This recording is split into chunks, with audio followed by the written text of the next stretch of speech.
Welcome to Suman TV. పాశ్చాత్య సంస్కృతి మనం చాలా విషయాలు అనుసరిస్తున్నాం. వాటిలో సహజీవనం ఒకటి. ఈ సహజీవనం చేసే వారి సంఖ్య రోజు రోజుకి పెరిగిపోతుంది. మరి ఇది ఎటువంటి పరిణామాలకి దారితీస్తుంది? మన సంస్కృతి సంప్రదాయాలకి ఇది ఎంతవరకు ఇముడుతుంది?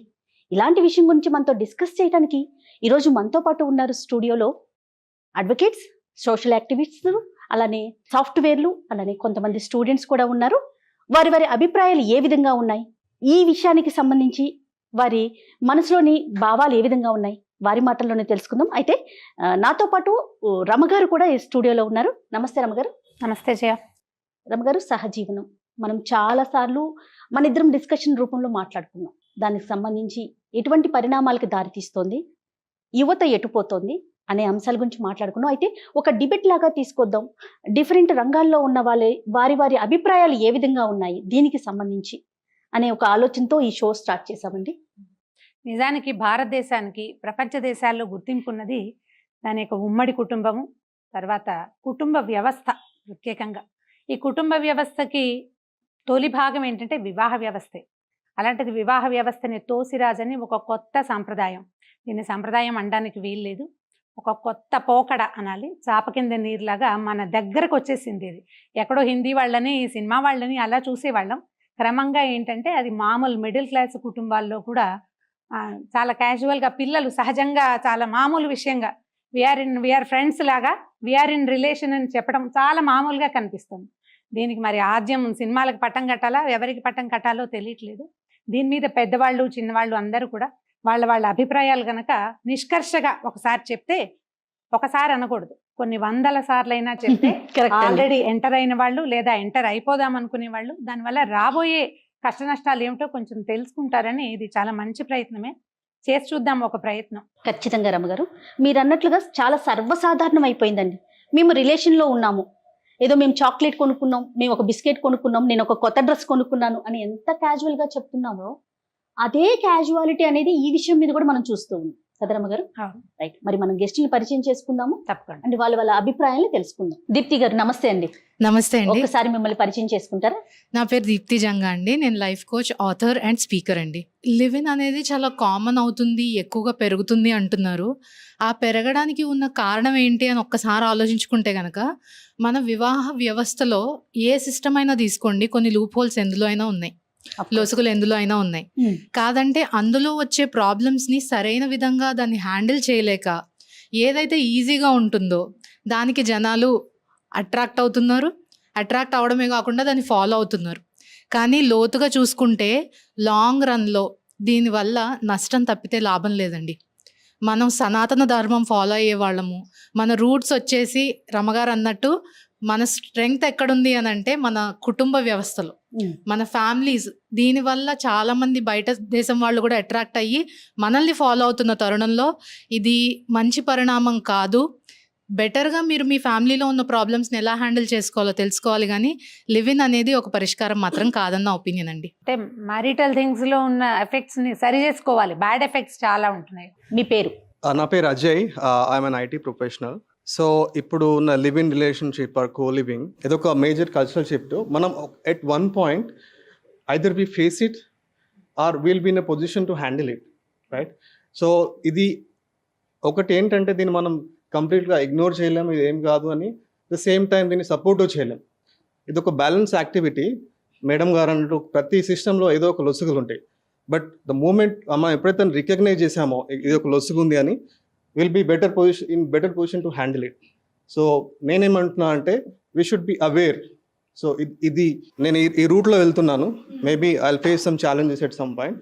సో నేను రెడీగా ఉండాలి, అంటే ఏదైనా ఫేస్ చేయడానికి రెడీగా ఉండాలని సిద్ధపడ్డప్పుడు ఇది రైట్ ఆర్ రాంగ్ అనే కంటే దీని ఇంపాక్ట్ ఎట్లా క్రియేట్ చేస్తుంది, ఇది మనకి ఎట్లా అడ్వాంటేజ్గా వస్తుంది. ఫర్ ఎగ్జాంపుల్ ఇప్పుడు చాలామంది అమ్మాయిలు అబ్రాడ్ వెళ్తున్నారు చదువుకోవడానికి కానీ ఉద్యోగాలు చేసుకోవడానికి కానీ.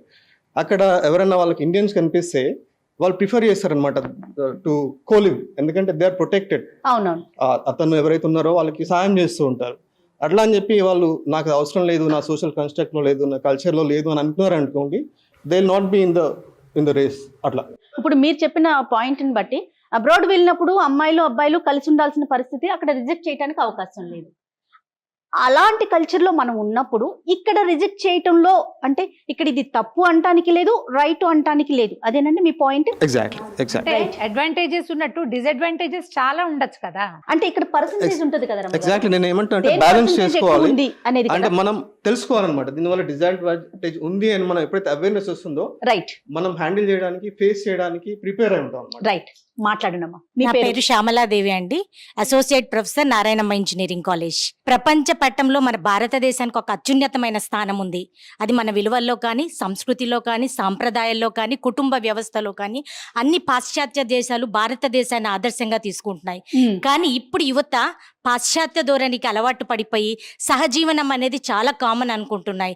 దానికి కొన్ని కారణాలు ఉన్నాయి. ఒకటి ఏంటంటే చాలా చిన్న ఏజ్లో వాళ్ళకి 5 అంకెల్లో జీతం వచ్చేస్తుంది, 6 అంకెల్లో జీతం వచ్చేస్తుంది. రెండోది ఏంటంటే వాళ్ళు సరిగ్గా ఎలాగ పొదుపు చేయాలనే అవగాహన లేకపోవటం. మూడోది విద్య కోసం కానీ, ఉపాధి కోసం కానీ పట్టణాల నుండి, పల్లెటూళ్ళ నుండి నగరాలకు వచ్చి సెటిల్ అయిపోయి సో తల్లిదండ్రులకు దూరంగా ఉండటము. నాలుగోది ఏంటంటే తల్లిదండ్రులకు మీద వాళ్ళ మీద తల్లిదండ్రులకు సరైన ఇది లేకపోవటము, నిఘా లేకపోతే కమ్యూనికేషన్ కమ్యూనికేషన్ గ్యాప్ రావటం. ఇంకోటి ఏంటంటే ఎవరైతే సహజీవనంలో ఉండాలనుకుంటున్నారో వాళ్లకు ఆ సహజీవనం మీద ఉండే ఉపయోగాలు, తర్వాత వాటిలో ఉండే ఫెయిల్యూర్స్ మీద సరైన అవగాహన లేకపోవటం, అవగాహన రాహిత్యం అంటారు. Yes, అజయ్ గారు చెప్పింది ఏంటంటే అబ్రాడ్ కి వెళ్ళినప్పుడు కలిసి ఉండాల్సిన పరిస్థితి వచ్చినప్పుడు ఎక్కడ రిజెక్షన్ అనేది లేదు. ఆ. అలాంటిది మనం ఇక్కడ చూసుకున్నప్పుడు దాన్ని మనం అంటే మంచి చెడులు చూడాలి కానీ మనం పెద్ద కోణంలో చూడాల్సిన అవసరం లేదేమో అనేది అజయ్ గారి ఒపీనియన్. ఇక్కడ ఏంటంటే ఏ విషయం మనం మొదట ప్రారంభించాలనుకున్నా కీడెంచి మేలించమంటారు. అంటే దానిలో ఉండే ఫెయిల్యూర్స్ చూసి తర్వాత సక్సెస్ రేట్ ని చూడండి. సహజీవనంలో చాలా వరకు ఫెయిల్యూర్సే ఉన్నాయండి, సక్సెస్ రేట్ తక్కువ ఉంది. ఇంకోటి ఎస్పెషల్లీ నేను అమ్మాయిలకు చెప్పదలుచుకుంది ఏంటంటే మన ఇండియాలో మనం చాలా స్ట్రాంగ్ గా బిలీవ్ చేస్తారు. అమ్మాయి జీవితాన్ని అరిటాక్తో పోల్చుకుంటారు. సో అరిటాక్ వెళ్ళి ముళ్ళు మీద పడినా, ముళ్ళు వెళ్ళి అరిటాక్ మీద పడినా అక్కడ నష్టం వచ్చేది ఆ అమ్మాయికే వస్తుంది. ఇంకోటి ఈ విషయంలో ఇంకో పాయింట్ ఏం చెప్పాలనుకుంటున్నాము అంటే వాళ్ళు విద్య కోసము, ఉపాధి కోసం ఇక్కడికి వచ్చే సెటిల్ అయిపోయి తల్లిదండ్రులకు మేము బాగున్నాము, అమ్మాయిలతోనే లేడీస్ తోనే కలిసి ఉంటున్నామని చెప్తారు. కానీ ఎస్పెషల్ ఒకప్పుడు ఇది నార్త్ ఇండియాలో స్టార్ట్ అయిన కల్చరు సౌత్ ఇండియాలోకి వచ్చి రమ్మగారు చెప్పినట్టు అది చాప కింద నీరులా ఇంటింటికి వచ్చేస్తుంది. మధ్యతరగతి జీవితాల్లో వాళ్ళు కూడా అలవాటు పడిపోతున్నారు. సో దీని నుండి మొదటగా యువత మేల్కోవాలి. యువత మేల్కొని దానిలో ఉండే నెగటివ్స్ ముందు ఆలోచించి, కీడును ఆలోచించి తర్వాత వాటిలో ఉండే ఉపయోగాలు. ఈ మధ్యలోనే సుప్రీంకోర్టు కూడా దీనికి చట్టబద్ధత కల్పించి మన దగ్గర మనకి ఇప్పుడు డిస్కషన్ అడ్వకేట్ కూడా ఉన్నారు కాబట్టి ఒకసారి మాట్లాడదాము. అంతకన్నా ముందు స్టూడెంట్ ఒక తను రెడీగా ఉంది, చెప్పు. నా పేరు శ్రీజ, నేను MBA సెకండ్ ఇయర్ చదువుతున్నాను, స్టూడెంట్. సో ఇప్పుడు మీరు ఉండొద్దు అని అంటున్నారు కదా, సో ఎవరికి నచ్చింది వాళ్ళు చేసుకోవచ్చు అని మనకి గవర్నమెంటే చెప్పింది. ఓకే, మరి అబ్రాడ్స్లో చేసేటప్పుడు లేనిది ఇండియాలో ఎందుకు? మనకు కొన్ని సాంప్రదాయాలు, కట్టుబాట్లు, కుటుంబ వ్యవస్థ ఉంది. పాశ్చాత్య దేశాలన్నీ సో ఆదర్శంగా ఏవి తీసుకున్న- పాటిస్తున్నాం మనం సాంప్రదాయాలు అంటే? మనం పాటించాలనుకుంటే అన్ని పాటించాలి. మన ముత్తాతలు సహజీవనం అనే కాన్సెప్ట్ లేదు. ఆడమగ పెళ్ళయ్యాక వాళ్ళ కుటుంబ జీవనం సాగించి వాళ్ళు సంతోషంగా ఉన్నారు. 6 సంతానం, 7 సంతానంతో ఫెయిల్యూర్స్ అయితే తక్కువే చూస్తున్నాం, ఉండేవాళ్ళు బానే ఉంటున్నారు కదా. మ్యారేజ్ కూడా ఎక్కడ చేసుకుంటున్నారు. ఫెయిల్యూర్స్ మీరు అనేది? సహజీవనం చేయటంతో ఫెయిల్యూర్స్. So, madam, సహజీవనంలో ఇందాక ఫెయిల్యూర్స్ failures తక్కువ ఉన్నాయని చూస్తున్నారా? మీరు అన్నారు కదా. ఎక్కువ ఉన్నాయి అంటున్నారు. ఫెయిల్యూర్ రేట్ ఎక్కువ ఉంది, సక్సెస్ రేట్ తక్కువ ఉంది సహజీవనం. సో 2 పాయింట్స్ అండి. ఇక్కడ మీరు అన్నట్టు మనకు కొన్ని కల్చరల్ యాక్టివిటీస్, కొన్ని కుటుంబ సర్దుబాట్లని మనం క్రియేట్ చేసుకున్నాం. ఐ మీన్ నేనేం చెప్తానంటే అది ఒక క్యాటలిస్ట్ కాదు, అట్ ద సేమ్ టైం ఒక అబ్స్టాకిల్ కాదు. ద మూమెంట్ వి రికగ్నైజ్ ఇది, ఫర్ ఎగ్జాంపుల్ మనకు సెట్ ఆఫ్ ఆప్షన్స్ ఉంటాయండి. మనకు ఏది వర్క్ అవుతుంది, ఏది మంచిదో అనేది మనం తెలుసుకోగలగాలి అంతే. చెడ్డదాన్ని వదిలిపెట్టేసేయాలి. అట్లా అని చెప్పి ఇది చెడ్డది, నాకు అందరికీ చెడ్డది, ఇది చేసుకోకూడదు అనుకుంటే మాత్రం మనం వెనుకబడిపోతాం. అదొకటి. ఇంకోటి ఏంటంటే మీరు అన్నట్టు లివ్ ఇన్ రిలేషన్షిప్లో ఫెయిల్యూర్స్ ఎక్కువ ఉన్నాయి అంటున్నారు. బట్ నేను దాన్ని డీకోడ్ చేయాలనుకుంటున్నా. ఎర్లీ గ్రాడ్యుయేషన్ ఉన్నవాళ్ళు, లేకపోతే ఎర్లీ స్టేజ్ ఆఫ్ ఎంప్లాయ్మెంట్లో ఉన్నవాళ్ళు మేబీ మీరు అన్నట్లు అక్కడ ఫెయిల్యూర్స్ ఉండొచ్చు. ఎందుకంటే they are not in to the system, the marriage system.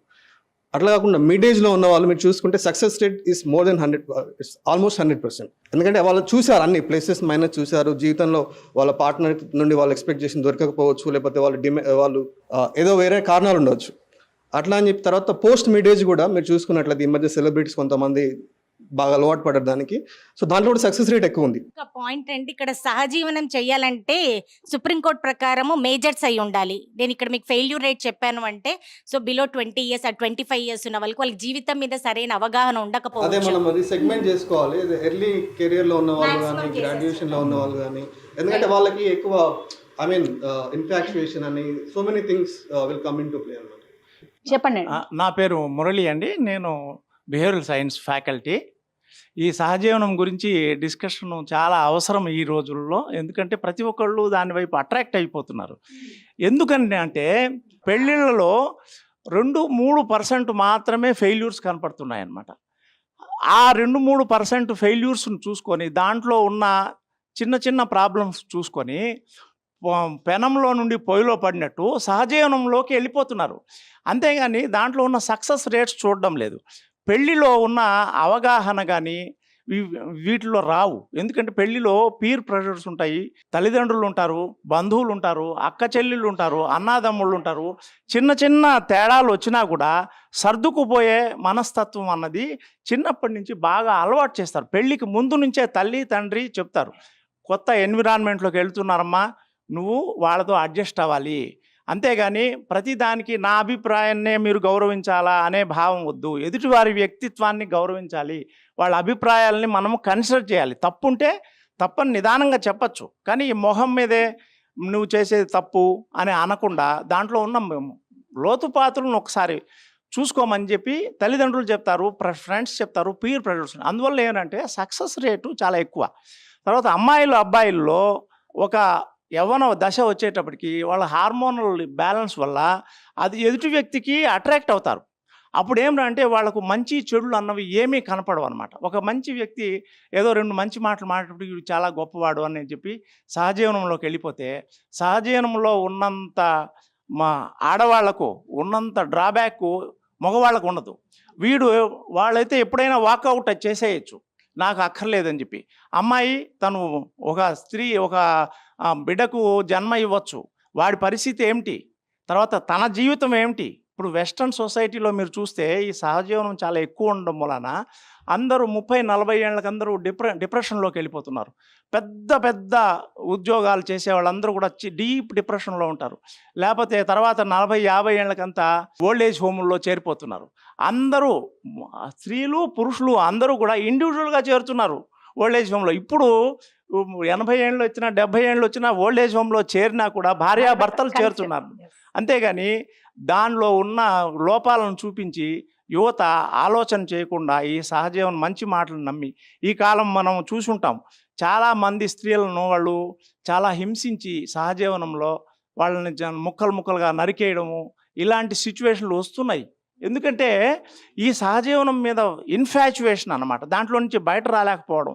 తర్వాత ఈ అట్రాక్షన్ అన్నది ఎలా బలంగా ఉంటుందంటే, ఒకవేళ ఎదుటి మనిషి హింసించినా కూడా సర్దుకుపోదాం అని స్త్రీలు అడ్జస్ట్ అవుతూ ఉంటారు.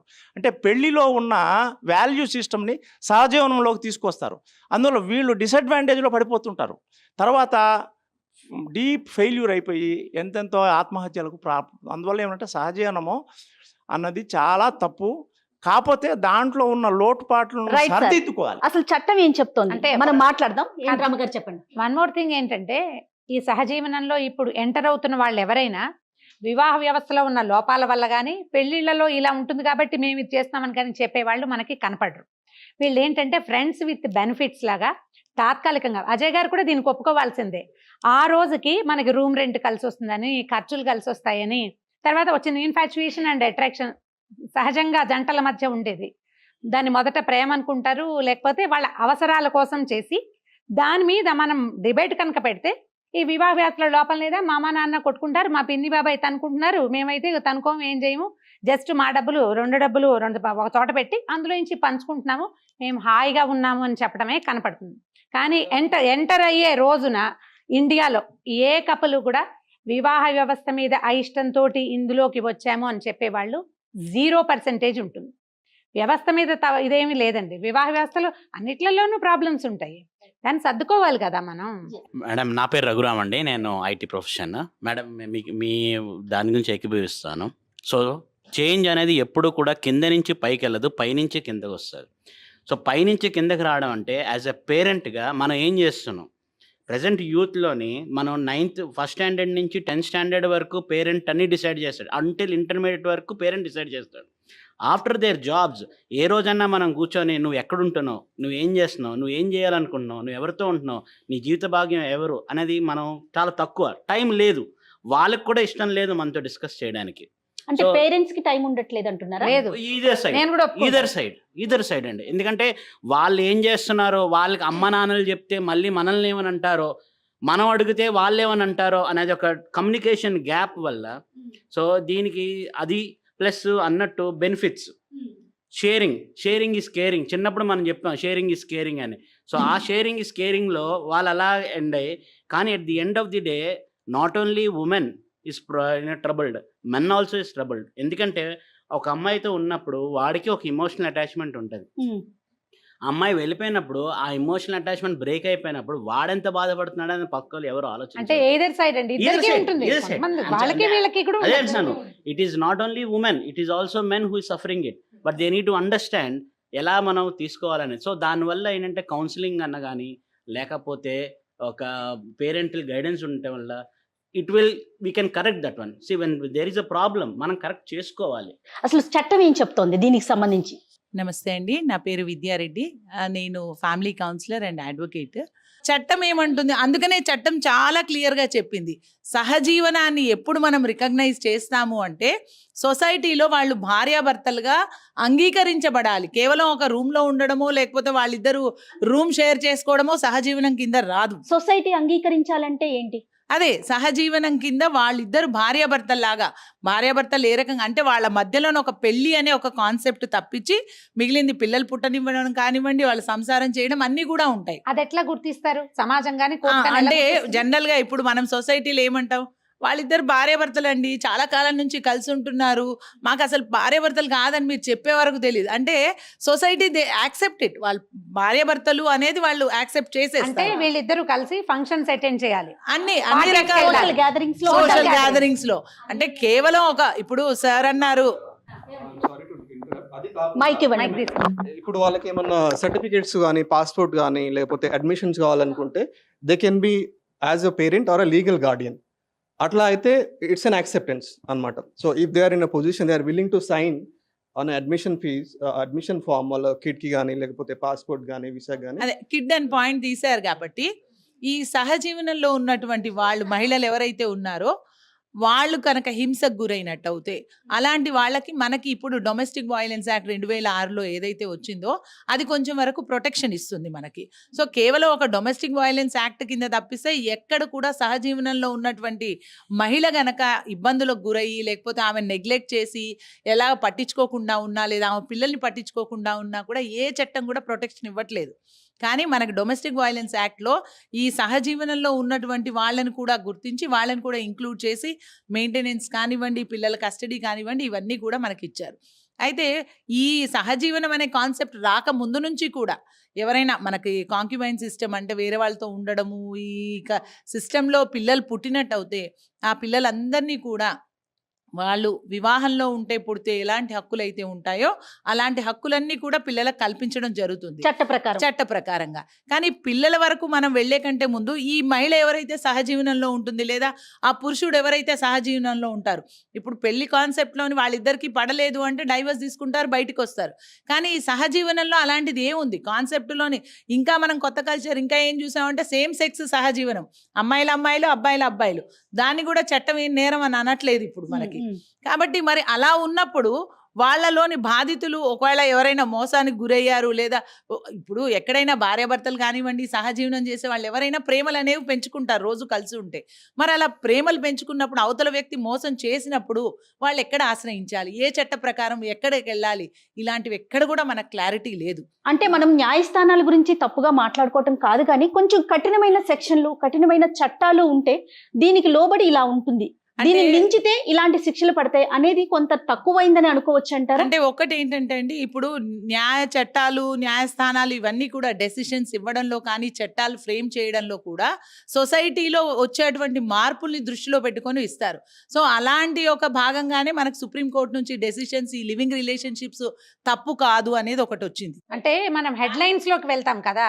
ఇప్పుడు అమ్మాయి చెప్పింది స్టూడెంట్ సహజీవనం తప్పు కాదని కోర్టే చెప్పింది, మీ పెత్తనం ఏమిటి అని అదే అడుగుతాం. ఇప్పుడు అడుగుతున్నారు. జనరల్ గా యూత్ వెళ్తాం మనం. అదే యూత్ ఏం చేస్తారంటే సినిమా వాళ్ళను లేదా ప్లేయర్స్ ను ఎవరినో రోల్ మోడల్ గా తీసుకుంటారు. వాళ్ళు బయటకు వచ్చి విచ్చలవిడిగా మేము సహజీవనంలో ఉన్నాము అని వాళ్ళు చెప్పినప్పుడు వీళ్ళు ఏమనుకుంటారు, అంత పెద్ద వాళ్ళే ఉన్నప్పుడు మేమేంటి తప్పు అంటే, ఎప్పుడైతే చట్టబద్ధత ఉందో దాన్ని తప్పు అని పిల్లలు యాక్సెప్ట్ చేయరు. రైట్, మాట్లాడండి. మధు అవునూరు అండి. Okay, entrepreneur. సార్ విజయ్ గారు చెప్పినట్టు ఇండియాలో ట్రెడిషనల్ మ్యారేజెస్ ఏదైతే ఉందో దాని రేషియో తగ్గుతుంది. The same time present culture ప్రకారం అది లివింగ్ అవ్వచ్చు, గవర్నమెంట్ ఇస్తున్న లీగలైజ్, ఇప్పుడు మేడం చెప్పారు, ఇది ఎంత టిపికల్ సబ్జెక్ట్ అంటే ఈవెన్ సుప్రీంకోర్టు రీసెంట్గా మేడం చెప్పినట్టు దీన్ని యాక్ట్గా తేలేము, ఎస్, అలాగే దీన్ని సోషలైజ్ అని చెప్పలేము. సో అంత కంక్లూడెడ్ టాపిక్లో క్యాలిక్యులేటెడ్గా ఉండాలి. ఇప్పుడు చట్టం చెప్పింది మేము చేసేస్తాము, మాకు 18 దాటి మేము మేజర్స్ అయిపోయాము, మేము చేయొచ్చు అనేది ఉంటుంది. అట్ ద సేమ్ టైం దాంట్లో ఎంత రిస్క్ ఉంటుంది, ఒక ఉమెన్ ఎలా ఆలోచించాలి, ఒక మెన్ ఎలా ఆలోచించాలి. ఇప్పుడు మేడం ఒక వ్యాలిడ్ పాయింట్ చెప్పారు, ఎలాంటి గౌట్ మీకు సపోర్ట్ చేయదు యాక్ట్ లేదన్నప్పుడు మీ లైఫ్ ఏంటి. సో అలాంటప్పుడు క్యాలిక్యులేటెడ్గా ఉండాలి. పిల్లల వరకు వెళ్ళేంత వరకు మీ ఫైనాన్షియల్ స్టేటస్ ఏంటి, ఇద్దరు ఎలా ప్లాన్ చేసుకుంటున్నారు. ఒకవేళ మీరు చెడించి మంచించాలి అనేది అన్నారు కదా, సో అది ముందు చెడుగా చూసుకొని అది వెళ్ళాలి. At the same time friends with benefit, madam తప్పుగా అనుకోవద్దు, ఫ్యామిలీస్ కూడా విత్ బెనిఫిట్స్ మ్యారేజెస్ అలాగే జరిగాయి. అండ్ లివింగ్ ఇది గంధర్వం నుంచే ఉంది, మన చరిత్రలోనే ఉంది, కొత్తగా అది లేదండి, మీరు గాంధర్వాన్ని దీన్ని కలపకండి, Okay. అది వేరే కదా. టైప్ ఆఫ్ దాన్ని తీసుకొని ఒక్క నిమిషం అండి, ఇప్పుడు మీరు చెప్పిన పాయింటే ఆడవాళ్ళు మగవాళ్ళు ఆలోచించాలి. ఏంటి, మగపిల్లలు ఆలోచించాలి, ఆడపిల్లలు కూడా ఆలోచించుకోవాలి. దీనివల్ల వాళ్ళే ఎక్కువగా ఆలోచించాలి. ఈ ఆలోచించేది ఎప్పుడు వస్తుందండి, మీకు ఒక 25-26 సంవత్సరాలు వచ్చి నీ అంతటి నువ్వు ఏదైనా చిన్న దెబ్బ తగిలితే జ్వరం వస్తే అమ్మ అనని స్టేజ్ వచ్చేదాక మీరు ఆలోచిస్తారు. ఈ 26-27 వచ్చాక చేసే లివిన్ అజయ్ గారు చెప్పినట్టు సక్సెస్ అవుతుంది, అవకాశం ఉంది, ఎక్కువగా 50% పైన సక్సెస్ అవ్వచ్చు. కానీ ఇప్పుడు లివిన్ ఎలా ఉందండి, చిన్న పిల్లలు చేస్తున్నారు. ఇప్పుడు ఈ పిల్లలకి ఎట్లా తెలుస్తుంది? దీనికి చట్టబద్ధత ఇవ్వటం వల్ల వచ్చిన పెద్ద ప్రాబ్లం ఏంటంటే, వీళ్ళు వినండి, లెట్ మీ కంప్లీట్. ఈ హెడ్లైన్ మాత్రం చూసి సహజీవనం దట్టు మేజర్ అంటే మనం 18కే మేజర్ని చేస్తాం. 18 కాదు, ఆడపిల్ల 12-13 ఏళ్ళకి, మగపిల్లాడు 17 ఏళ్ళకి సంసార జీవితానికి పూర్తిగా అర్హులే. వాళ్ళ సంతానాన్ని కూడా కనొచ్చు. మనం చిన్నప్పుడైతే మా మదర్కి 10 ఏళ్ళకి పెళ్ళైంది, 14 ఏళ్ళకి మా అక్కయ్య పుట్టింది, అలాంటి వాళ్ళు ఎంతమంది ఉన్నారు కదా. కాకపోతే ఏంటంటే వీళ్ళు ఒక రిలేషన్ ఒకటి నిభాయించడానికి సరిపడా మెచ్యూరిటీ లెవెల్స్ 25 సంవత్సరాలు పైబడితే గానీ వీళ్ళకి రావు. ఇప్పుడు ఈ 18 నుంచి 25కి 7 సంవత్సరాలు ఒక పెద్ద గ్యాప్ ఉంది చూడండి. ఈ లోపలే వీళ్ళు గోతుల్లో పడిపోతారు. 3 ఏళ్ళు కలిసి ఉన్నారు, మీ ఇద్దరు సెపరేట్ అయిపోయారు. అయిపోయిన తర్వాత మీరు యూజ్ చేయబడ్డామని అనిపించదా మీకు? అయితే ఇప్పుడు పెళ్లి చేస్తారు పేరెంట్స్, ఒక 1-2 yearsకి డివోర్స్ అయిపోతాయి ఏదో ప్రాబ్లం వల్ల. అప్పుడు మళ్ళీ సెకండ్ మ్యారేజ్ చేస్తారు పేరెంట్స్. అప్పుడు యూజ్ అండ్ థాట్ రాదా పేరెంట్స్కి? ఫెయిల్యూర్స్ అయితే తక్కువే చూస్తున్నాం, ఉండే వాళ్ళు బానే ఉంటున్నారు కదా. మ్యారేజ్ కూడా ఎక్కడ ఫెయిల్యూర్స్ మీరు అనేది? సహజీవనం చేయటంతో ఫెయిల్యూర్స్. సహజీవనంలో ఫెయిల్యూర్స్